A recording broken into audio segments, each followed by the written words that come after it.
সকলোকে সুপ্ৰভাত জনাই নতুন এটা ভিডিঅ'লৈ আপোনালোক সকলোকে স্বাগতম জনাইছোঁ। আশা কৰিছোঁ নিশ্চয় আপোনালোক সকলো ভালে আছে। ভালে থাকক, ভালে থকাটো বিচাৰোঁ। সদায় আপোনালোকৰ ভালটো কামনা কৰোঁ।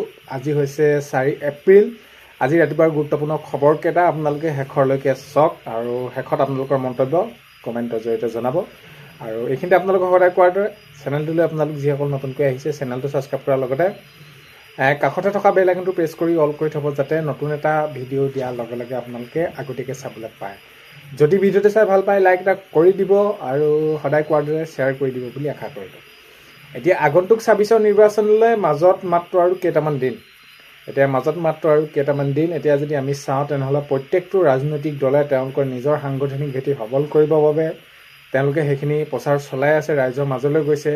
আগন্তুক 26ৰ নিৰ্বাচনত যিসকল প্ৰাৰ্থিত্ব লাভ কৰিছে তেওঁলোকে নিজৰ দলৰ হৈ তেওঁলোকক ভোট দিবৰ বাবে প্ৰচাৰ চলাইছে আৰু নিচেই ওচৰত পালেহি আৰু ষ্টাৰ কেম্পেইনেৰে সমগ্ৰ অসমতে তেনেদৰে নিৰ্বাচনী প্ৰচাৰ চলাই থকা দেখা গৈছে। মাননীয় মুখ্যমন্ত্ৰী মহোদয়েও নিৰ্বাচনী প্ৰচাৰ চলাইছে। প্ৰতিটো দলে প্ৰতিটো তেওঁলোকৰ নিজৰ প্ৰাৰ্থিত্বত তেওঁলোকে সেইখিনি প্ৰচাৰ চলাই থকা দেখা গৈছে। বাৰু যি কি নহওক, প্ৰথমটো খবৰলৈ আমি যদি চাওঁ, শিৱসাগৰত বিজেপি প্ৰাৰ্থী কুশল দুৱৰীলৈ মুকলি সমৰ্থন 14টাকৈ জাতীয় দল সংগঠনৰ। তো এতিয়া তেওঁলোকে সেইখিনি সঁহাৰি জনাইছে, মুকলি সমৰ্থন কৰিছে শিৱসাগৰ উন্নয়নৰ স্বাৰ্থত। তেওঁলোকে স্পষ্টকৈ জনাইছে যে শিৱসাগৰ উন্নয়নৰ স্বাৰ্থত যোৱা আমি সময়খিনিত শিৱসাগৰে বহুত হেৰুৱালোঁ আৰু হেৰুৱাব নোখোজোঁ, সেইবাবে আমি সেইখিনি মুকলিকৈ সমৰ্থন জনাইছে। বিজেপি প্ৰাৰ্থী কুশল দুৱৰী যিহেতু তেওঁ প্ৰাৰ্থিত্ব লাভ কৰিছে, 14টাকৈ জাতীয় দল সংগঠনে শিৱসাগৰ উন্নয়নৰ স্বাৰ্থত তেওঁলোকে সেইখিনি মুকলি সমৰ্থন জনাইছে। আগন্তুক 26ৰ নিৰ্বাচনলৈ মাজত মাত্ৰ আৰু এই 2টা দিন, একেবাৰে চমু চাপিলেই। বাৰু যি কি নহওক, নেক্সটটো খবৰ হৈছে শিৱসাগৰতে হয় বিশাল বাইক ৰেলীৰে কুশল দুৱৰী নিৰ্বাচনী প্ৰচাৰ। এতিয়া শিৱসাগৰ সমষ্টিৰ পৰা তেওঁ যিহেতু প্ৰাৰ্থিত্ব লাভ কৰিছে বিজেপি ফালৰ পৰা, তো তেওঁ বিশাল বাইক ৰেলীৰে কুশল দুৱৰীৰ যি নিৰ্বাচনী প্ৰচাৰ দেখা গ'ল। নেক্সট খবৰ হৈছে অখিল গগৈয়ে বহুত বেছি অশ্লীল কথা কয়। পবিত্ৰ মাৰ্ঘেৰিটাই অখিল গগৈ ডাঙৰীয়াক কটাক্ষ কৰি কৈছে যে অখিল গগৈ ডাঙৰীয়াই বহুত বেছি নক'ব লগা কথা কয় আৰু বহুত বেছি অশ্লীল কথা কয় বুলি পবিত্ৰ মাৰ্ঘেৰিটাই এনেদৰে কটাক্ষ কৰা দেখা গৈছে। পবিত্ৰ মাৰ্ঘেৰিটাই এনেদৰে কটাক্ষ কৰিছে আৰু ইয়াৰ প্ৰত্যুত্তৰ নিশ্চয় অখিল গগৈ ডাঙৰীয়াই দিব। কিদৰে দিয়ে সেইটো এটা লক্ষণীয় বিষয় হ'ব। কাৰণ কেলৈ এতিয়া আমি যদি চাওঁ 26ৰ নিৰ্বাচন যিমানে ওচৰ চাপিছে, প্ৰত্যেকজনে ইজনৰ ওপৰত কটাক্ষ কৰা আমি সঘনাই দেখিবলৈ পোৱা যায়। নেক্সট খবৰ হৈছে অখিল গগৈয়ে পিং পঙৰ দৰে জঁপিয়াই থাকে।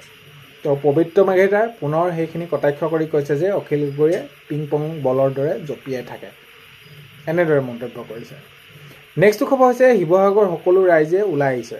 এতিয়া শিৱসাগৰ সকলো ৰাইজ ওলাই আহিছে, কেৱল যুৱচাম বুলি নহয়, বৃদ্ধৰ পৰা আদি কৰি সকলো পুৰুষ মহিলা তো যুৱচাম সকলোখিনি ওলাই আহিছে। কুশল দুৱৰী ডাঙৰীয়াই এনেদৰে মন্তব্য কৰিছে আৰু এইবাৰ শিৱসাগৰ ৰাইজে বিচাৰিছে এজন শাসকীয় দলৰ প্ৰাৰ্থী। তো সেইবাবে আমি দেখিছোঁ বা আমি দেখা পাইছোঁ, ৰাইজৰ মৰম পাইছোঁ। তো এনেদৰে মন্তব্য কৰিছে কুশল দুৱৰী ডাঙৰীয়াই। আৰু ইয়াৰ লগতে তেওঁ মন্তব্য কৰি এইটো কথা কৈছে যে অখিল গগৈ ডাঙৰীয়াই বিভিন্ন সময়ত তেওঁক কটাক্ষ কৰি থকা দেখা যায়। তেওঁ মন্তব্য কৰে কুশল দুৱৰী ডাঙৰীয়াৰ ওপৰত আৰু সাংবাদিক বন্ধুসকলে যিহেতু তেওঁক প্ৰশ্ন কৰিছিলে অখিল গগৈ ডাঙৰীয়াৰ ওপৰত, তো অখিল গগৈ ডাঙৰীয়াই এনেদৰে মন্তব্য কৰে আপোনাৰ ওপৰত আপুনি কি ক'ব এনেকুৱা ধৰণৰ। তো কুশল দুৱৰী ডাঙৰীয়াই কৈছে যে অখিল গগৈ কথাত মই গুৰুত্ব নিদিওঁ। তো অখিল গগৈ ডাঙৰীয়াই যি কয় যেনেকৈ কয় সেইখিনি ক'ব লাগে, কৈ থাকে আৰু মই তাত বহুত বেছি গুৰুত্ব নিদিওঁ। আগন্তুক 26ৰ নিৰ্বাচন আহি আছে, নিৰ্বাচনত যিহেতু একেবাৰে ওচৰ পালেহি আমি নিৰ্বাচনী প্ৰচাৰ চলোৱাতে সেইখিনি ব্যস্ত হৈ আছোঁ। নেক্সট খবৰ হৈছে মোক প্ৰকৃত হিন্দু নহয় বুলি কোৱা আগতে নিজেই তেওঁ সন্তানৰ ধৰ্ম কি ৰাইজক জনাব লাগে। এতিয়া মুখ্যমন্ত্ৰী মহোদয় গৌৰৱ গগৈ ডাঙৰীয়াক কটাক্ষ কৰি কৈছে আৰু যিহেতু পাকিস্তান সন্দৰ্ভত তেনেদৰে সেইখিনি প্ৰতিবেদন দাখিল কৰিছিলে মাননীয় মুখ্যমন্ত্ৰী মহোদয়ে, আৰু এই তথ্যবোৰ সেইখিনি তেওঁ মন্তব্য কৰি কৈছে। আৰু গৌৰৱ গগৈ ডাঙৰীয়াই যিহেতু মাননীয় মুখ্যমন্ত্ৰী মহোদয় হিমন্ত বিশ্ব শৰ্মা হিন্দু নহয় বুলি এনেদৰে মন্তব্য কোৱাৰ পিছত তাত প্ৰত্যুত্তৰ এতিয়া মাননীয় মুখ্যমন্ত্ৰী মহোদয়ে দিছে যে মোক প্ৰকৃত হিন্দু নহয় বুলি কোৱাৰ আগত তেওঁ নিজে তেওঁৰ সন্তানৰ ধৰ্ম কি ৰাইজক জনাব লাগে, এনেদৰে মন্তব্য কৰিছে মাননীয় মুখ্যমন্ত্ৰী মহোদয়। নেক্সট খবৰ হৈছে দিছপুৰ সমষ্টিত জোৰদাৰ প্ৰচাৰ অভিযান মীৰা বৰঠাকুৰ। তো হয়, দিছপুৰ সমষ্টিত এতিয়া দেখা গৈছে আগন্তুক ২৬ৰ নিৰ্বাচনৰ বাবে প্ৰত্যেকজন প্ৰাৰ্থীয়ে তেওঁলোকে নিজৰ নিৰ্বাচনী প্ৰচাৰ চলোৱা, আৰু ইয়াৰ সমান্তৰালকৈ আমি যদি চাওঁ তেনেহ'লে দিছপুৰ সমষ্টিত জোৰদাৰ প্ৰচাৰ অভিযান মীৰা বৰঠাকুৰৰ। তো হয়, মীৰা বৰঠাকুৰ ডাঙৰীয়ানীয়ে তেওঁ দিছপুৰ সমষ্টিৰ পৰা যিহেতু কংগ্ৰেছৰ ফালৰ পৰা প্ৰাৰ্থিত্ব লাভ কৰিছে, আৰু এতিয়া আমি দিছপুৰ সমষ্টিত জোৰদাৰ প্ৰচাৰ অভিযান কৰা দেখা গৈছে মীৰা বৰঠাকুৰক। নেক্সট খবৰ হৈছে জালুকবাৰী সমষ্টিত মাননীয় মুখ্যমন্ত্ৰী মহোদয়ৰ হৈ পত্নী ৰিণিকী ভূঞা শৰ্মাই নিৰ্বাচনী প্ৰচাৰ চলাইছে। যিহেতু মাননীয় মুখ্যমন্ত্ৰী মহোদয়ে পূৰ্বতে কৈছিলে, যেতিয়া নেকি নিৰ্বাচনৰ এই সময়সীমা তাৰিখ ঘোষণা কৰা হৈছিলে, তো কৈছিলে মাননীয় মুখ্যমন্ত্ৰী মহোদয়ে, মই মোৰ নিজৰ সমষ্টিৰ বাবে সেইখিনি সময় নাপাম, আহোঁতে যাওঁতে ওলাওঁতে সোমাওঁতে যি খবৰ ল'ব লাগে, মাত দিব লাগে ৰাইজক মাত দিম, আৰু সদায় মোক মৰম কৰি আহিছে আৰু মৰম দিব, আৰু সেইখিনি আমি দেখিছোঁ। আৰু এইখিনি তেনেদৰে মাননীয় মুখ্যমন্ত্ৰী মহোদয়ে কোৱাৰ পিছত এতিয়া যদি আমি চাওঁ তেনেহ'লে প্ৰতিটো সমষ্টিতে তেওঁ য'ৰ পৰা বিজেপিয়ে প্ৰাৰ্থিত্ব লাভ কৰিছে প্ৰাৰ্থী, তেওঁলোকে সেইখিনি তাত নিৰ্বাচনী প্ৰচাৰ চলাই থকা দেখা গৈছে। আৰু এতিয়া জালুকবাৰীত মুখ্যমন্ত্ৰী হৈ প্ৰচাৰ চলালে পত্নী ৰিণিকী ভূঞা শৰ্মাই।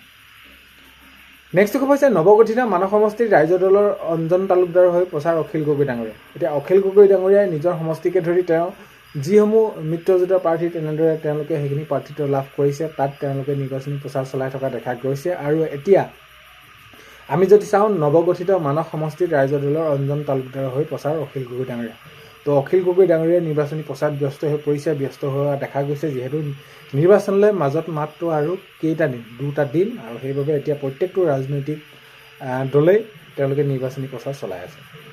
নেক্সট খবৰ হৈছে অসমৰ ৰাজনৈতিক জীৱনৰ পৰা অখিল গগৈক বিদায় দিবলৈ সাজু, অখিল গগৈক বিদায় দিবলৈ সাজু শিৱসাগৰ ৰাইজ।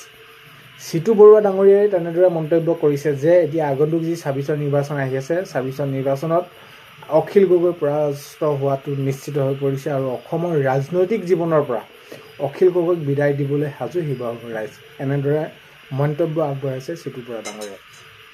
নেক্সট খবৰ হৈছে আমি সোনকালে হিমন্ত বিশ্ব শৰ্মাক বিদায় দিব লাগে। গৌৰৱ গগৈ ডাঙৰীয়াই মন্তব্য কৰি কৈছে, গৌৰৱ গগৈ ডাঙৰীয়াই হিমন্ত বিশ্ব শৰ্মাক কটাক্ষ কৰি কৈছে যে আমি সোনকালে হিমন্ত বিশ্ব শৰ্মাক আমি বিদায় দিব লাগে, এনেদৰে মন্তব্য কৰিছে গৌৰৱ গগৈ ডাঙৰীয়াই। নেক্সট খবৰ হৈছে জীৱন চুতীয়া দেৱক সৰুপথাৰ ৰাইজে বিপুল ভোটত উলিয়াই পঠিয়াব। লুৰিণজ্যোতি গগৈ ডাঙৰীয়াই এনেদৰে মন্তব্য কৰি কৈছে যে জীৱন চুতীয়া দেৱক সৰুপথাৰ ৰাইজে বিপুল ভোটত উলিয়াই পঠিয়াব, অৰ্থাৎ জিকাৰ কথা তেনেদৰে তেওঁলোকে উল্লেখ কৰিছে। এতিয়া প্ৰত্যেকটো ৰাজনৈতিক দলে তেওঁলোকৰ নিজৰ নিজৰ সাংগঠনিক গতি সবল কৰিবৰ বাবে ৰাইজৰ মাজত প্ৰচাৰ চলাই থকা দেখা গৈছে। বাৰু যি কি নহওক, আজি 4 এপ্ৰিলৰ ৰাতিপুৱা খবৰ এইকেইটাই আপোনালোকক জনালোঁ। ভিডিঅ'টো আপোনালোকে শেষৰলৈকে চাই থকাৰ বাবে বহুতেই বেছি ধন্যবাদ। ভিডিঅ' আপোনালোকক প্ৰথমতে কোৱাৰ দৰে চেনেলটোলৈ আপোনালোক যিসকল নতুনকৈ আহিছে, চেনেলটো ছাবস্ক্ৰাইব কৰাৰ লগতে কাষতে থকা বেল আইকনটো প্ৰেছ কৰি অল কৰি থ'ব, যাতে নতুন এটা ভিডিঅ' দিয়াৰ লগে লগে আপোনালোকে আগতীয়াকৈ চাবলৈ পায়। আজিলৈ মানে অন্য এটা ভিডিঅ'তে লগ পোৱাৰ আশাৰে বাই।